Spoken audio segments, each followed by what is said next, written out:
Welcome, everyone, to our NCAA social series. I'm Andy Katz. On this edition of our show, we're going to discuss gambling risk education. Gambling, of course, is legal sports gambling in a number of states. It continues to grow across the United States. But how are student athletes, coaches, administrators handling the power of sports gambling? They need to be educated on it, the do's and don'ts. We're going to talk about that here on the NCAA social series. And joining me now, Paul Buck. He's the founder and CEO of Epic Risk Management. We're going to discuss what that means, how it helps universities and student athletes here momentarily. And Trever Wright. He is an associate athletic director for compliance at Cincinnati, Cincinnati's on-campus contact for Epic programming for student athletes. All right. So as the backdrop for all this, look, we know that sports gambling is here to stay. So we have to deal with that. It's not universal across all 50 states. There are different rules in different states, obviously, and that's part of the problem, as we know. So, Paul, let's first deal with Epic Risk Management, its purpose, and what do you hope it can accomplish in the college space? Good morning, Andy, and thanks for having me. It's a pleasure to be on. Yeah, we are a gambling harm minimization consultancy, so we specialize in the prevention of gambling-related harm. So that's the kind of risk we manage. I know over in the States, risk management can often mean insurance and things like that, but we are here purely to prevent and reduce gambling-related harm. So, you know, we're based in the UK. Traditionally, we've now got a US company here as well. And we've worked in 28 countries in the highest risk sectors, statistically and evidentially. So we know that professional athletes, financial services, the armed forces, they're all occupations and sectors where gambling harm exists more than in others. So for us, working with the college athletes is a really, really, really important program. Because we know that athletes are 4 times more likely to suffer gambling-related harm than the general population for a number of different reasons. So the contract we've got with the NCAA is a 5-year one. It's a long-term one, and it means we can go and educate athletes both on campus and also via a platform to provide resources with. So yeah, it's a really important program and one we're really excited about. Paul, I want to dive a little bit deeper into why you did this, why you started. You know, you had a gambling problem. What happened, and to what put you down this path of wanting to help others? Yeah, so I worked pretty high up in financial services. I was a divisional director for Europe's largest bank, and you know, during a decade between 2001 and 2011, I suffered my own gambling problem, where I transacted nearly $6 million across 93 different betting accounts and lost just around $1.6 million. And did it really without anybody knowing that I was a gambler, which sounds crazy when you think of those numbers involved and the amount of time and changes to my personality and everything else that went on. But it was, you know, it was something that I kept hidden. And that's a really unique part around gambling addiction and gambling disorder, is that you can keep it hidden. It's not the same as alcohol and drugs in many ways, where you would have physical signs. So, you know, for me, it came to some crashing end in 2011 with a suicide attempt and then a prison sentence because I'd stolen $500,000 from a bank that I worked for to fund it. So it was really the mission from there was to go out and try and stop other people in high risk sectors going down that route. And that's what Epic's done ever since 2013. So we're now a team of 45. 20 of those people are people who suffered really serious gambling addictions at the most serious end. And some of those people are from the world of sport and the world of college, including NCAA colleges. So we go in and you know, we tell relatable stories. We tell stories about the potential dangers of gambling. You know, let's remember that most people can gamble and stay in control and treat it as entertainment, but there is that small percentage, but really significant number of people who can't do that. So, you know, we go in and try and stop people going over that invisible line into gambling addiction, into gambling harm. And as I said, you know, I know Trevor's already seen some of our work at Cincinnati, but we use ex-athletes to work with the athletes. And that tends to give that relatability and helps give that message. Trever, how does this different in a tangible sense from a decades-long campaign of don't bet on it, posters everywhere, don't bet on it? It was sort of static. It was just there. How is this more real? Yeah, well, thank you for having me, Andy. And I think our athletes really benefit from real world experience. So although, as you mentioned, you can do the don't bet on it posters and we use Teamworks to send out a lot of reminders and PowerPoint presentations all the time. I think having somebody sit in front of them and speak of gambling addiction, what it looked like, how he went through it, how it affected his life, really was impactful. So much so that we're having them back to do another session. So I think it really, really was very, very impactful. We received a lot of positive feedback from our student athletes based on the presentation, that it wasn't a lecture. It was, somebody who got up there and actually really tried to interact with the student athletes and tell his story to make sure that it doesn't become theirs. I'm curious if both of you can comment on this, because I've been doing this a long time, 30 years, and I've seen the evolution of, betting lines and covered stories of point shaving and the like. And, there was a time when I worked at ESPN, it was verboten. I mean, you could not ever mention the line. And now there are multiple shows dedicated to the lines of every single sport and within the game of, overs, unders, you name it. If you don't have a gambling show on a network, something's wrong. Like, it's crazy how that has completely changed. On the ground, as someone who has obviously dealt with the worst of this in their personal life, and then at a university, how do you balance how it is just completely mushroomed to where it's in the mainstream? Trever, and then Paul, please. Yeah, I think one thing we're really trying to focus on with our athletes, in Ohio, where it just became legal January 1st, all of these gambling sites were offering like $5 and you get 200 free dollars. And what we were really trying to educate with our student athletes is, hey, there's a lot of things that are permissible, for the general public to do that just aren't for you. And it's the same for the coaches and the administrators. And so we really tried to focus on that aspect while also tying in our psychologists and mental health. Because I think one unique aspect of this is now, where it used to be illegal, you didn't really have any students, their peers, coming out and saying, hey, you cost me $200. Whereas now, with it being legal in the state of Ohio, you could face that within your own class, let alone social media. So we really try to tie that aspect in, saying, hey, we have resources for you if you're getting heckled by student athletes or by general students in the UC population, and to really focus on that as well. Here's your resources. Please reach out if you ever feel that it's necessary. And we've had some instances of that already. Yeah, from my perspective, Andy, I'm in Ohio now. Behind this curtain, you've got Ohio State University Stadium, etc. So, states are legalizing now. It always used to be 2 states where you could bet on sports betting. Now it's 30 odd, and it'll be 48 before we know it. So, gambling is becoming much more widespread. Gambling is becoming much more accessible. And obviously sport is a huge thing over in the States. So for us, that's why education is so important. As I said before, 97% of people can gamble and stay in control, but there is that small percentage who do get into problems with it. And again, it's not just the personal stories. When we cover the program with the colleges, it's looking at things like the impacts of legalized wagering, exactly like you just asked about. It's looking at things like sports betting integrity. It's looking at why athletes are 4 times more likely to become a problem gambler than the general population.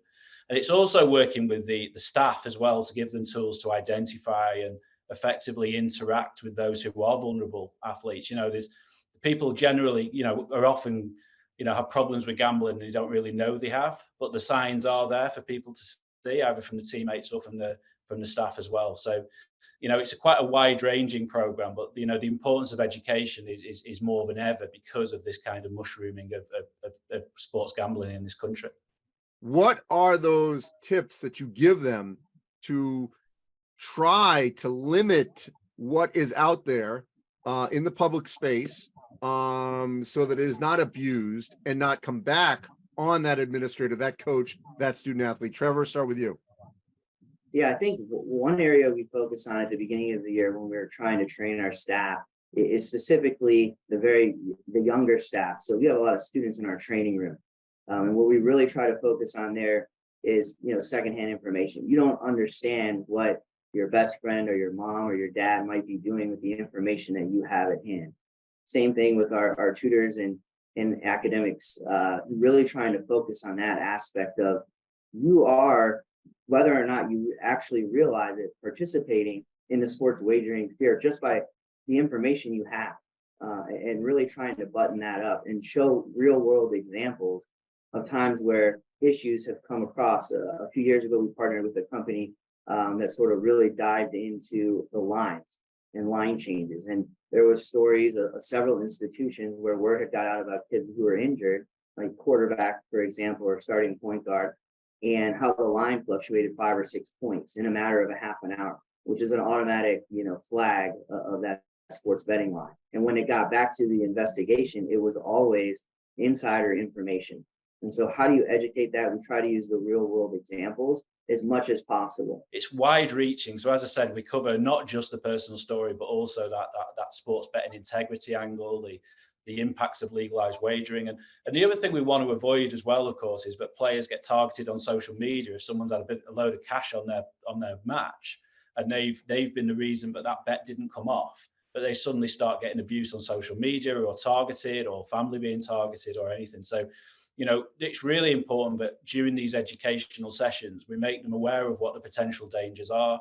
We make sure they understand the importance of talking to the fit for purpose pathway of support they've got around any area around gambling, and just make sure that this doesn't become the problem that either affects their current life or their future career, either in the game or elsewhere. So again, because of the situation over here, I think education is more important than ever before. You're at the free throw line. You miss a free throw that could affect whether or not you're going to the Final Four, win a national championship. And all that stress that's going to come at you, and Trever, if you can speak on the back end of this, on that individual, whether you're a pro or a college student, that isn't just coming from fandom. It's coming from, wait a minute, you just did this, and I just lost money because of you. And so now I'm going to come after you via social media, hopefully not worse than that. How do you educate them on how to deal with that kind of pressure and stress?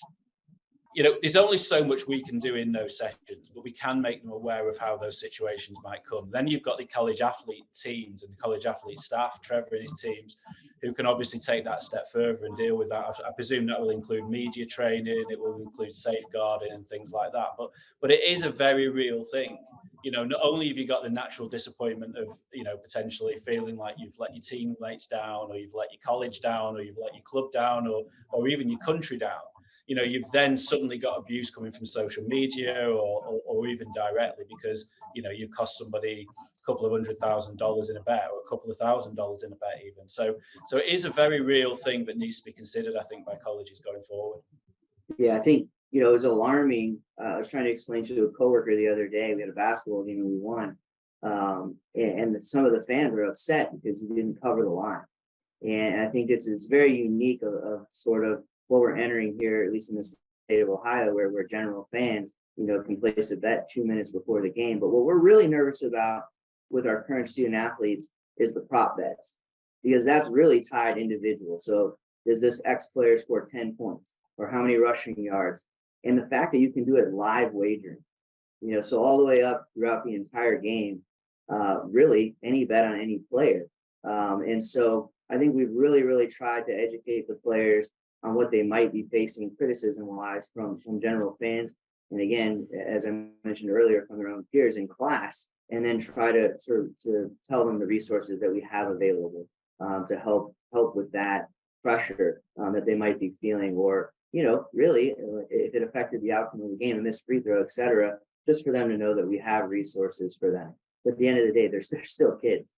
What would be, Paul, and Trever, and Trever, you have the last word, Paul, what would be a critical tip, one or two, that you hope are conveyed to student athletes here going forward? Yeah, for me, I think there's two things really. One is really just to get across what the different topics around gambling are. It's not just about not just about losing money on it. And remember, a lot of the college athletes aren't old enough to gamble.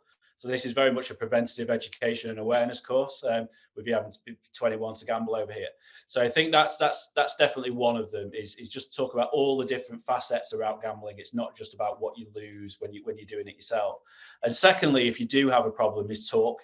It's one of the most stigmatized and silent addictions that there are. So if somebody is suffering a problem, we need to get the environment, the ethos that it's okay for that player or that staff member to come forward and talk about it, because the real problems come with this if somebody bottles it up, doesn't talk about it, doesn't feel like they can talk about it, and suddenly something happens like a suicide or mental health problems, or certainly career over, that kind of thing. So those would be the two things. One, how wide ranging it can be, gambling, and all the different issues that go with it. The second, if you are feeling like you've got a problem with it, or you see someone else who has, then talk about it, don't bottle it up. Yeah, and I would just piggyback off that. I mentioned it a couple of times, just the resources that we have when something comes up. I think the NCAA does a great job with their anonymous sports wagering surveys. And so for what we try to do is let them know that there are resources here where they're not going to get in trouble before they head down that downward spiral if they are, gambling. And because of the increased NIL, cost of attendance, Alston money, they have more income, than really they've ever had. And so, we have a casino here in Cincinnati, and we try to really educate them. Hey, if you go down there, make sure you have a certain amount of money and you don't go over that. You don't go to that ATM and take out more. And just try to relate to them the fact of how, gambling addiction really could occur. And I think, Epic, their speakers do a great job of that in more of a real world type atmosphere, rather than just, us telling them over and over again. But really just the resources, the mental health resources that we have here, really in general, just to provide them with knowing where to go to get help if you need it. Paul, before we get out of here, how can colleges get in touch with Epic Risk Management? Yeah, no, thanks, Andy, for that. Yeah, so we do 75 colleges a year at the moment. We're hoping to increase that as time goes on, because obviously there's a lot more than that in the country, and we think everybody should get this education. But at the moment, we've got the funding to do 75. So, basically all you need to do is contact us directly at ncaa@epicriskmanagement.com. So that's ncaa@epicriskmanagement.com, and that will come directly through to our coordinators, and we will be able to book you in as long as there's room for that. I think we've got about 37 already booked in for this year in the first week or two of the window being open. But yeah, there's definitely still some spots left, and that's across Division 1, Division 2, and Division 3. So it's available to any colleges out there. It's a kind of first come, first served scenario, but hopefully we can get some extra funding going forward, and we can increase the number of colleges we get to go and see. Hey, Trever, you're doing great work there at Cincinnati, and Paul, unbelievable. Appreciate you helping educate the student athletes across the country. Best to you, obviously, here going forward. So Paul Buck, Trever Wright, appreciate your time. Thanks for joining us. And that'll wrap up this edition of our NCAA Social Series. As always, you can go to ncaa.org/social series, where we've got countless topics covered. We're trying to educate Divisions 1, 2, 3, student athletes, administrators, you name it, all in the membership. Check it all out. We've got it all archived. Thanks for watching, everyone.